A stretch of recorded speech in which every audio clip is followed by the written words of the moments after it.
Hey guys, it's Tiny Tom Logan back with another video for you, and today we're going to be taking a look at the Corsair 650D. Now, just for the people out there that have just found this as the first one of my videos, please subscribe and comment. But I do want to say from the get-go, I've not actually built this up as a full complete rig because I'm actually off the Gadget Show. Well, it's Friday night now, it's 11 o'clock. I'm actually off the Gadget Show Live first thing Sunday morning. And the long and short of it is, I've had such a crazy week that I wasn't meant to be doing any of this kind of stuff, but the Corsair cases have arrived and loads of you YouTubers, all the regular subscribers and stuff, have been asking me about it. So basically I'm going to do a good review of it now, but I'm actually going to be doing some more stuff with it later on. I'm going to be building a full proper rig in there, but I'm also going to be putting a water loop in there as well and testing a water loop out. Now obviously with the time constraints with like my Gadget Show Live deadlines and stuff, I wasn't actually meant to be doing any videos now over the weekend or anything, but there's a couple of things that I'm going to get done just for you lot. So please bear all that in mind, but remember to comment underneath and subscribe anyway if you like the video. I'm not holding a knife to your throat or anything like that, but we're going to have a good nose around the case. I'm going to do most of this in my hand and bring it round for a good proper look. So yeah, without further ado, because I don't want to be here for hours, let's bring you in for a good old ganders. Right then, in case you're wondering what the flickering is, just quite weirdly, I've just changed the bulbs on my studio lights, and the camera's picking up the bulb, but not on the other one. So long and short of it, I've got a dodgy bulb. I'm gonna have to order a new one, but anyway, it'll have to do for now because the other two have gone. So yeah, I apologise. Starting at the front, you've got the normal power switch there. It's quite firm push on it as well, and you've got the an activity light there. I'm not sure because I've not started it up, but with the other ones, that's just your power light. Now you've got a little button up here, and it's spring loaded. So you've got your reset there, and you've got your audio. You've got two front USBs and a firewire, but you've also got USB 3. I can play with that all day though, I love stuff like that. Anyway, on the top quickly, you'd think this would be where your, not your drives, where your buttons would be, but it's actually for 3.5 inch and 2.5 inch hard drives. You've also got a little fan controller there. I need to move away, but you've got a little fan controller there as well. Now, once I've slid that back up, oh no, that's it. I always think that needs to go further. Anyway, so we've looked at that. You've got 1, 2, 3, 4 accessible optical bays, and unlike, because this does look very much like the Corsair 700 and 800D, the Obsidian cases. Well, obviously this has a mesh panel because it has a front fan. Now I really like this. I wonder if you can hear the buzzing. You hear that buzzing? I can. Anyway, I really like this front panel. Now it may be a simple thing, but this was kind of one of the things that the 700 and the 800D I didn't like about it. Because it had no front intake really, and it's not because it needed a, do you know what I mean? Everything has to have a front intake, but it's just because it needed one. But this one, if you give it a push, the mesh panel comes out. Now that's because it's dust filtered, and it's just to give you an easy way of cleaning it, even though this front panel still does come off. Talking of the front panel, it's a lovely brushed aluminium. Now these are the only aluminium parts of the case. The optical bays are plastic with aluminium fronts, but the front panel is all ali. The rest of the case is steel. As you can see in the front, you can see it's hiding a 200mm fan. In the original 600T, these were 800 RPM. Now, it was one of the things I picked up. I didn't think the air cooling was good enough in the 800T personally. It was very quiet. I didn't think they moved enough air. They've actually bumped these fans up to 1,000 RPM now. Exactly the same fans, they just run a bit quicker. I have shorted them out already, and by shorted it I mean I chucked a PSU in and bridged the connection on the PSU to test the fans, and They don't really make a noticeable amount more noise, but they definitely are moving a fair bit more air, so it was a good call there for Corsair. Now, moving up to the roof, you can see there's another 200mm fan fitted, but you've got the option of 220mm or 240mm fans. Now, the gap for the 120s is 15mm, which is most radiators on the market for 15mm for 120mm fans. The gap between the 140s is 20mm. Now, I do apologise, until I actually do the water cooling review, I don't know what the gaps are for most water cooling rads. But if it's 20mm, then you're perfect. But I've got a funny feeling it's bound to be something like 15, like the normal ones anyway. But at least I've told you the gaps anyway. So that's that on the roof. Now on the side, much like the 600T, the side panels come off with clips. But on the 650, we've actually got a clear window there instead. Now it's an acrylic window, but it's actually got like an edging around the outside of it, rather than it just being kind of like banged straight on. And I actually quite like that. Now what I'm going to do is, while you're on the camera, is take the side panel off, and it is so easy. There's a lovely weight to it as well. Right, onto the inside. Actually, what I'm going to do first is I'm going to just show you around the other side, because this is kind of a good point. Now, I do apologise, I'm trying to do it with one hand, but like I said to you guys, I'm also really short on time. I'm just doing this for all you chubbers. No. Right, round to the back. Basically, you can see that there is a good old distance behind there. I'm just going to grab my ruler, because I always keep my ruler in. I've noticed that quite a few people are copying this now, and they've been using rulers in their reviews. Never seen it before, but anyway. Right, if I have a look on that there, and I'm going to mark it, you've got a good 15mm of room from the back of the motherboard tray to the outside where the door would sit. So you've got a good 15mm there. Now, short of if you've got the biggest, baddest non-modular power supply in the world, you should be alright. But you've got so many grommets and stuff in this board, on this case, I think you should be fine. Now, like I said, I've basically just put some hardware in there for you to be able to get a visual representation on what's going on. Now that's an ATX board. It has got the 8th slot if you were to dangle a graphics card out the bottom, but I wouldn't recommend this for an XL ATX. The Assassin definitely doesn't fit in here. There's just not enough room, because the Assassin actually hangs out past the 8th slot anyway. But something like the Rampage 3 Extreme, which is the length pretty much of a normal ATX, but is actually wider, so it will just come out a bit further, you'll still be fine, because you've still got plenty of room for your grommets. And you've actually got 2 sets of grommets anyway.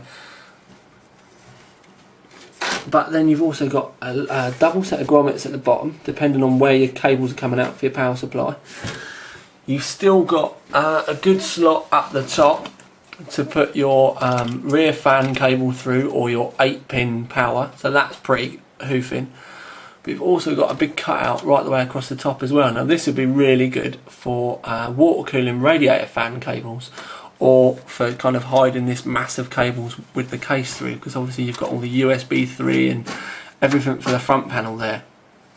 Now, right, we can see that we've got an 850 watt AX 850 in there. Now that's normal length, but obviously a lot of power supplies can get longer. But if you have a look, you've got a decent gap there for you to be able to put your cables through here. But where these are also very long grommets, it doesn't really matter how long your power supply is going to be, you're still going to be able to get it in there.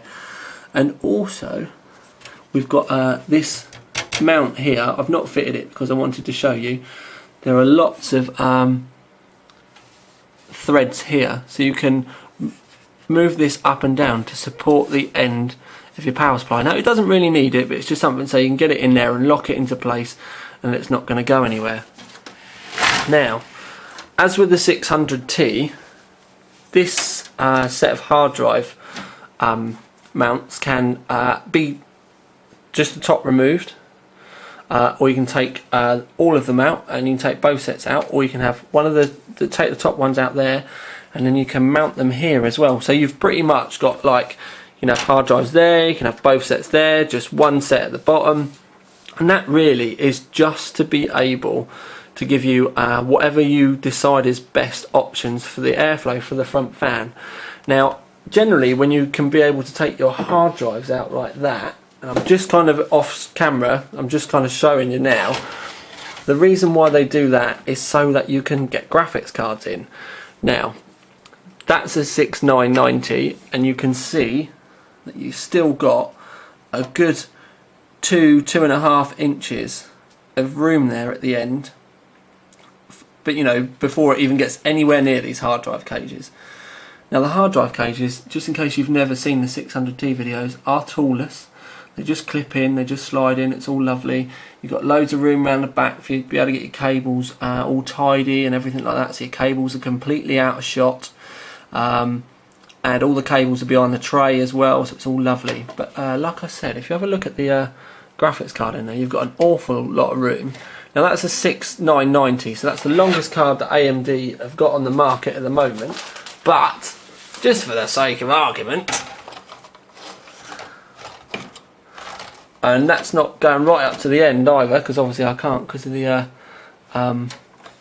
DVIs, but that is also a NVIDIA GTX 590, so I'm having to support this a bit. But there again, you can see you've got even more room with the 590, so there's enormous amounts of room for the for your graphics cards. But thanks to the I suppose it's modular, kind of like where you can pretty much set it up the way you want layout of the hard drive cages. You can lay them out as you want. Do you know what I mean? If you've got a lot of hard drives but you want some extra airflow on your graphics cards, you can drop one down there. If it was me, I'd probably just have one set in there, or maybe even just stick my solid state drive underneath. But moving upwards on the motherboard, obviously we've only got a Sandy bridge in there. It's a Gigabyte UD7. A Noctua NHD14 fits in here absolutely perfectly fine, and that's a pretty big tower cooler. The window doesn't intrude into the inside of the case, so that doesn't matter with the side of the NHD14 either. Generally, with the D14, if you've got a 120mm fan and you've got no side panel fans, it will. Sorry, if you've got a 120mm fan in the back and no side panel fans, it fits a case anyway. But this is where things start to get a little bit complicated, and it was one of the reasons why I wanted to do the video while I had it fresh in my head. This is an XSPC RX 240. Now, this radiator is 60 millimeters thick. Now, if I put this up into the roof, basically I'm just going to try and show you. You can see that it's just fouling the top of the motherboard, but that's right up, that's with the fans in the roof and everything, but it fouls the motherboard by about 5 millimeters. So, listen carefully. If your motherboard has a MOSFET heatsink on the top like this, you will run into problems with a 60mm radiator. But if your motherboard doesn't have this, or you use a 50mm radiator, you can still fit it in the room with plenty of room, because as you can see, there's a good amount of room there, because generally what they've done is they've taken the basis of the 600T chassis and they've jacked the roof up a bit to give you some extra room. Now, not being funny, I actually picked out bad airflow from the fans and not enough room for a decent radiator in the original 600T review, which a lot of people said to me I was talking out of my bum and I didn't know, do you know what I mean? I really didn't know what I was on about. Well, it's funny now that those two specific issues that I picked up in the last review, they fixed with this one, and they brought a new chassis out which fixes, do you know what I mean, as, you know, takes those issues into account. And I've got to admit, I am pleasantly surprised. I'm not saying it's because of me, because yeah, I'm not that big-headed. I'm just happy that Corsair have seen it as well. So that's kind of what I mean. So yes, this case, although it's a MIDI tower, has got a great deal of room. You can get a, you can get a decent dual radiator loop in there if you want. Obviously you can get plenty of hard drives. The airflow is better because they've changed the fans. You've got multiple fan configurations that you can have in the roof. Like I said, you can either have the 200, two 140s or two 120s. There's plenty of cable management. In fact, there's absolutely bucket loads of cable management options. Don't forget that you've got this massive cut out here. These little bits are for on the back of the board, so you can actually clip wires up. You can move your hard drive cables around. That's why you've got this opening here, so that if you have the second hard drive cage in, you can still get access to your SATA power and SATA cable. So that's all hunky-dory. They really have thought of everything. I mean, even though you can get a 240 rad in the roof, there's still some water cooling grommets in the back. So I've got to admit, I am surprisingly a fan of this. But what I'm going to do is, rather than rabbering on, you've had your kind of a first look really, and seen all the features of the case. What I'm going to do is pop you on the tripod now and yeah, give you a conclusion.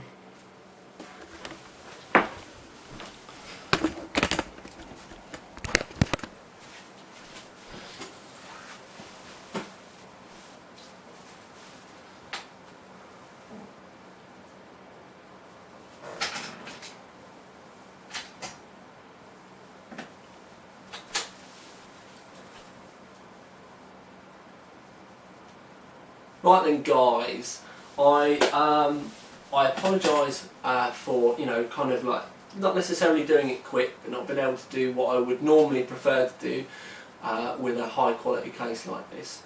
But I've got to say, I wasn't a fan of kind of like the split layout and the bad airflow and everything of the 700 and 800D, and I've been quite open about that since the very beginning.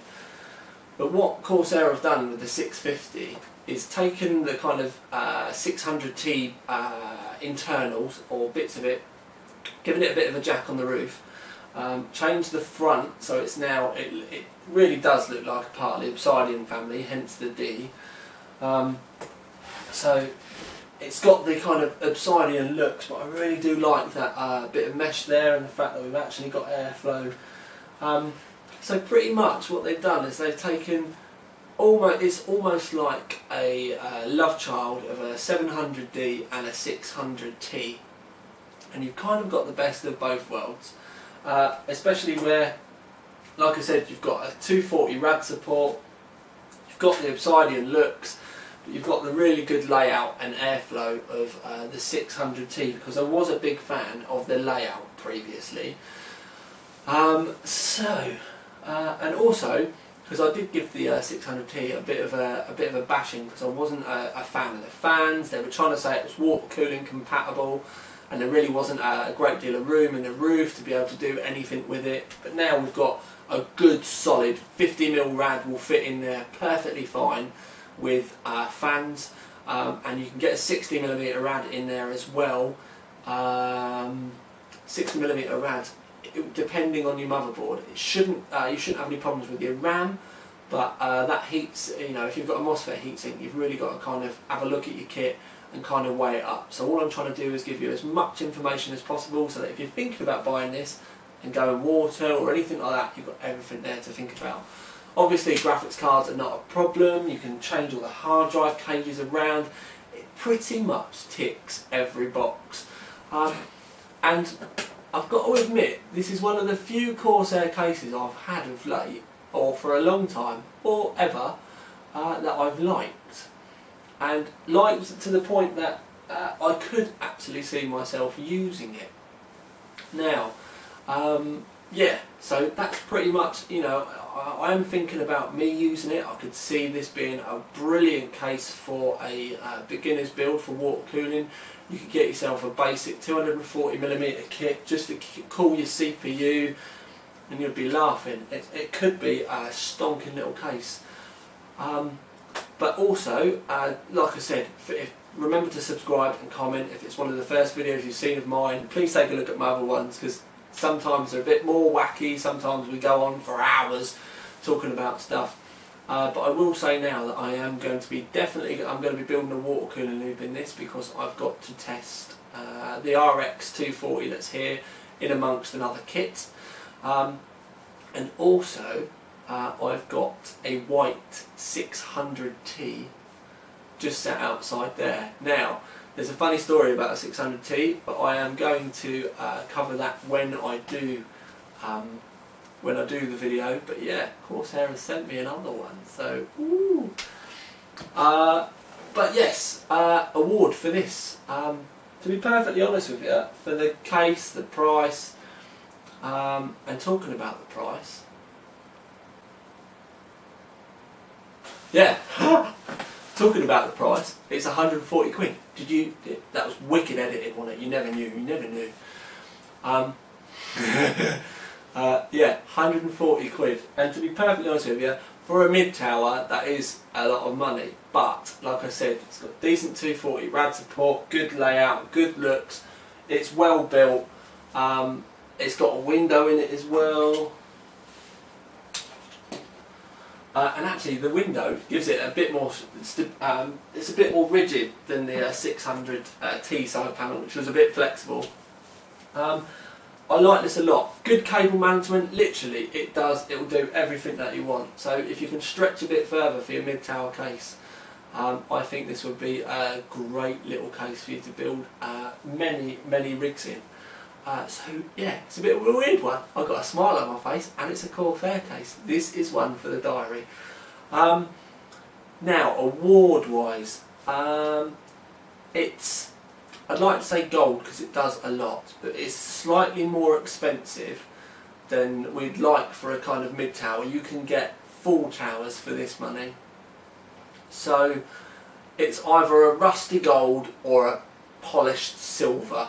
And what I'm going to do, because I do like it, but I'm not going to kind of take the mickey with it and kind of go, ballistic. The price is a little bit of a one. I don't know. Let's kind of put it out to the YouTube massive. Would you give it a gold? Bearing in mind it's 140 quid, and the other cases you can get on the market. Or would you give it a silver because of the price? Yeah, it's up to you. We'll put it out there, and we'll have a YouTube vote. So all the people that get to the end will know. You can post underneath gold or silver, and give us a good explanation why as well. And I'll point Corsair there, and we'll have a little bit of a kind of a community debate about it. But yeah, this is the first part of the Corsair review, and this part of it, the award is up to you lot. So yeah, I don't know what I'm doing now. I need to have some more wine. But anyway, I do apologise. This is Tiny Tom Logan with the Corsair 650D that has actually put a smile on my face. Out.